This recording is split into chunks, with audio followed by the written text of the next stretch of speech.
Hello hello යාළුවනේ. ඉතින් කොහොමද? අද මගේ හවස්වර තමයි මම ඔයාලත් එක්ක බෙදා ගන්න හදන්නේ. කොහොමද මගේ හවස්වර ගෙවෙන්නේ කියලා එන්න යන්න මාත් එක්ක බලන්න. ඉතින් මම මුලින්ම කරන්නේ ග්ලාස් ක්ලීනර් ටිකක් දාලා මගේ කවුන්ටර් টොප් එක ක්ලීන් කරගන්න එක. ඊට පස්සේ තියෙන භාජන, ඒ කියන්නේ අපිට එදාට රයිස් හදන්න ඕන භාජන, හැඳි, ඒ සේරම හොඳට හොදලා තියාගන්න එක.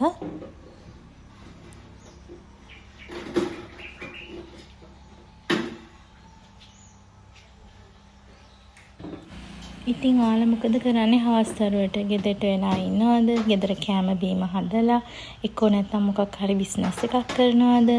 ඉතින් දැන් ඇත්තටම මේ තියෙන මේ ආර්ථික තත්ත්වයට එක්ක ගෘහිණියක් විදිහට අපිට නිකම්ම ගෙදරට වෙලා ඉන්න බැහැනේ. ඇත්තටම මොකක් හරි ජොබ් එකක් කරන ගමන් වුණත් අපිට පාර්ට් ටයිම් විදිහට මොකක් හරි බිස්නස් එකකුත් කරන්න වෙන වාතාවරණයක් තමයි දැන් තියෙන්නේ. ඉතින් ඔයාලා ගෙදරට වෙලා නිකරුණේ ඉන්නවනම් ඉතින් ගෙදර ආර්ථික තත්ත්වය ස්ථාවරයකට පත් කරන්න ඔයාලට පුළුවන් විදිහට මොනවා හරි දෙයක් කරන්න බලන්න.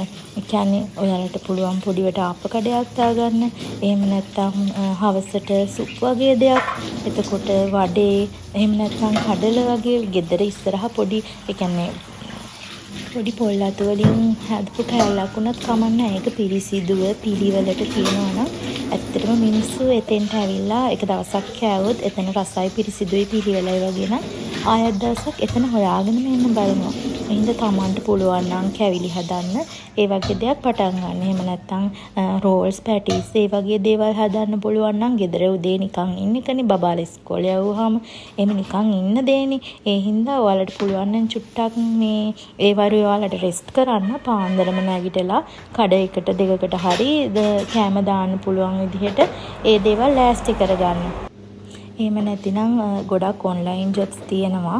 ඒ වුණාට ගොඩක් කට්ටිය එහෙම ඔන්ලයින් ජොබ්ස් කියලා රැවටෙන අවස්ථාවක් තියෙනවානේ.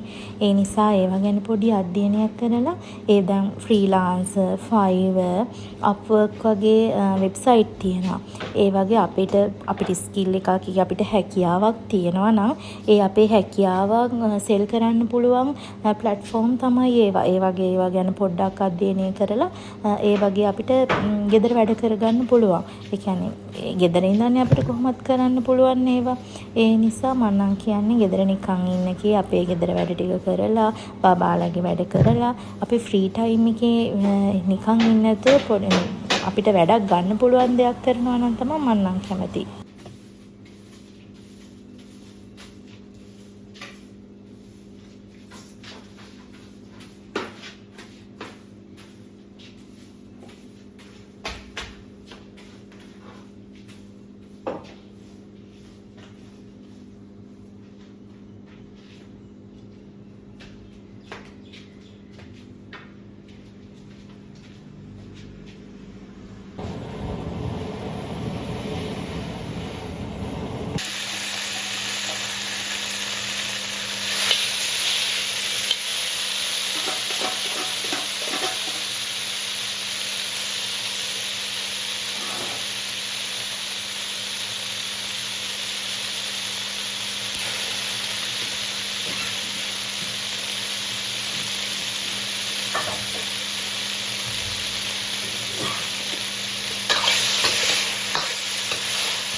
මේ මම ඩෙවල් එක හදාගත්ත තමයි ඔයාලා දැක්කේ. මම චිකන් එක ඔයලා චිකන් හොදේ එකත් හැදුවා කලින්ම. හොඳට නිවනකන් තියලා මේ භාජන වලට දාලා මම තියන්නේ. චොප්සියත් හදාගත්තා. දැන් මේ වැඩ ටික සේරම හරි. දැන් පහන තියන්න මල් කඩන්න තමයි යන්න තියෙන්නේ.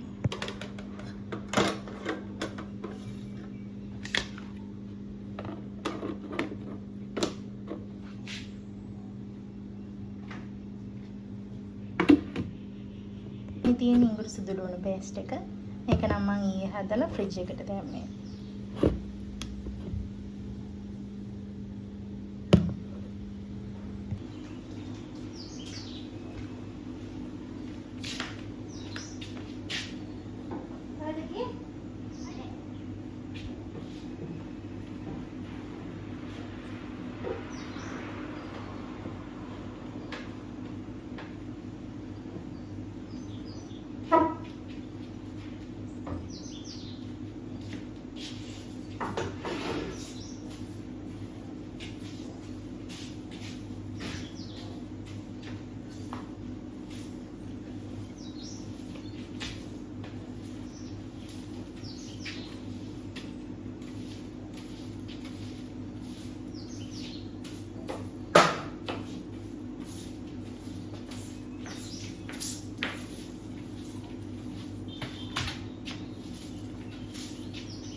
අපි මුලින්ම දෙයක් පටන් ගත්තොත් තමයි අපිට ඒ දේ ඉස්සරහට දියුණු කරගෙන යන්න පුළුවන් වෙන්නේ.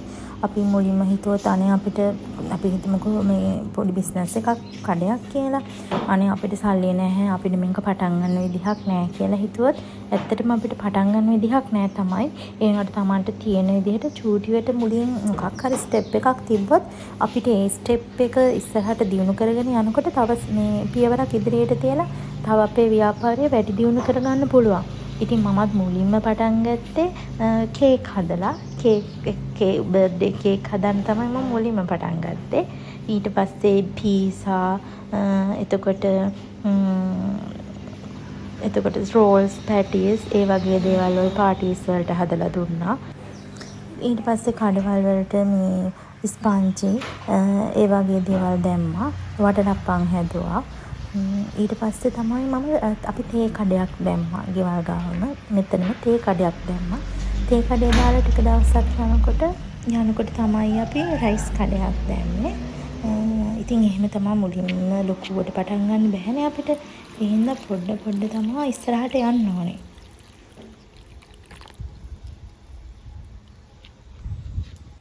ලස්සනයි නේද මේ ඕකින්ටාන්ගේ? මේක නම් දැන් ඇත්තටම පැන වෙලා වගේ තියෙන්නේ.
කණේක කියන්නේ හරි ලස්සන මලක් නේද?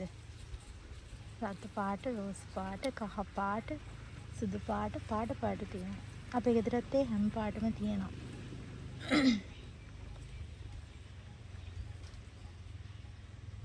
අපේ කිරියම්ම තමයි හැම පාටක්ම හදලා තියෙන්නේ. දැන් කිරියම්ම නැති වෙලා මාස 3ක් වෙන්න ළඟයි.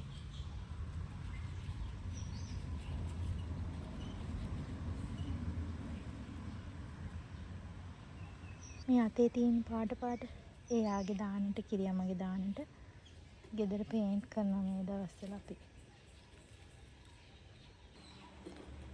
අපේ ගෙදර තියෙන මල් වලින් 90%ක්ම අපේ කිරියම්මගේ මල් තමයි තියෙන්නේ. මල් දීසියන ලෑස්ති ඒත් පහන තියන්න නම් මට හස්බන්ඩ් වෙනකන් ඉන්න ඕනේ. මොකද පහනට මං එස්සේ නැහැ එච්චර.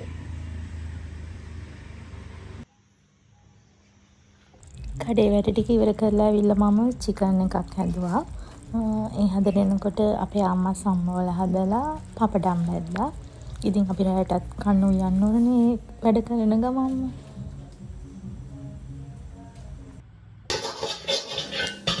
ඉතින් දැන් ටිකක් රැය වෙලා තියෙන්නේ. මේ අපි ගාව කොට්ටු ඕඩර් එකේ රයිස් ඕඩර් එකේ ඔතන හදන හැටි තමයි පෙන්නන්නේ. මුලින් දන්නා වීඩියෝ වෙලා නැහැ. ඉතින් මෙච්චර වෙලාවක් අපේ වීඩියෝත් එක්ක එකතු වෙලා හිටපු ඔයාලා හැමෝටම ගොඩක් ස්තුතියි. වෙනත් දවසක අලුත් වීඩියෝ එකකින් අපි හම්බ වෙමු. සුබ දවසක් හැමෝටම.